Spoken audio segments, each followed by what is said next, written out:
సీనన్న సార్ని కూర్చోబెట్టండి. సీనన్న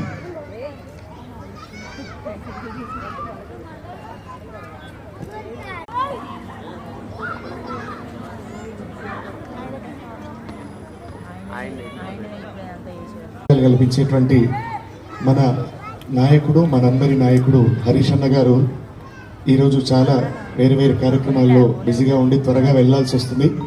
అయినప్పటికీ వచ్చి మనందరినీ ఆశీర్వదించడానికి విచ్చేశారు. వారిని 2 మాటలు మాట్లాడి మనందరినీ ఆశీర్వదించి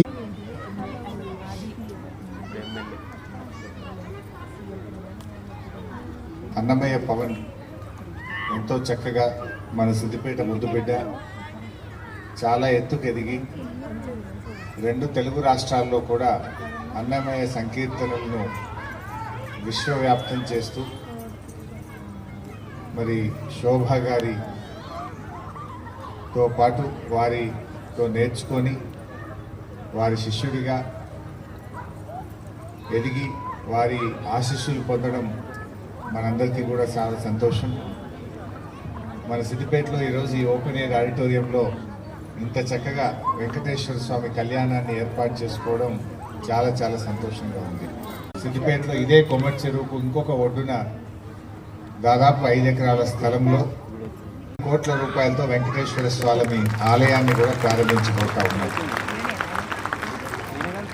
దానికి స్థలం కూడా కేటాయించడం జరిగింది. టీటీడీ బోర్డు మీటింగ్లో పెట్టారు. త్వరలోనే దాన్ని కూడా తెచ్చుకొని చక్కటి వెంకటేశ్వర స్వామి ఆలయం ఎగ్జాక్ట్లీ దీనికి ట్రయాంగిల్ ఆపోజిట్ సైడు ఆ టెంపుల్ రాబోతూ ఉంది.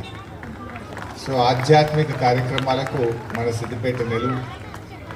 మరి ముఖ్యంగా మొన్నటి వరకు మన సిద్దిపేట వెంకటేశ్వర స్వామి ఆలయం యొక్క స్వర్ణోత్సవాలను త్రిదండి చిన్నజీయ స్వామి వారి చేతుల మీదుగా అత్యంత అద్భుతంగా 5 రోజుల పాటు జరుపుకున్నాం.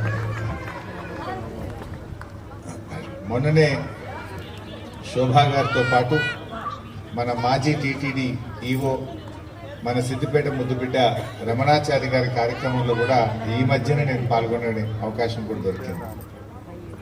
సో గతంలో కూడా అన్నమయ్య గారి స్టాచ్యూను సిద్దిపేట వెంకటేశ్వర స్వామి ఆలయం ముందు ప్రతిష్ట చేసినప్పుడు కూడా శోభా గారు, రమణాచారి గారు వచ్చి చాలా పెద్ద కార్యక్రమం ఆ రోజుల్లో చేశారు.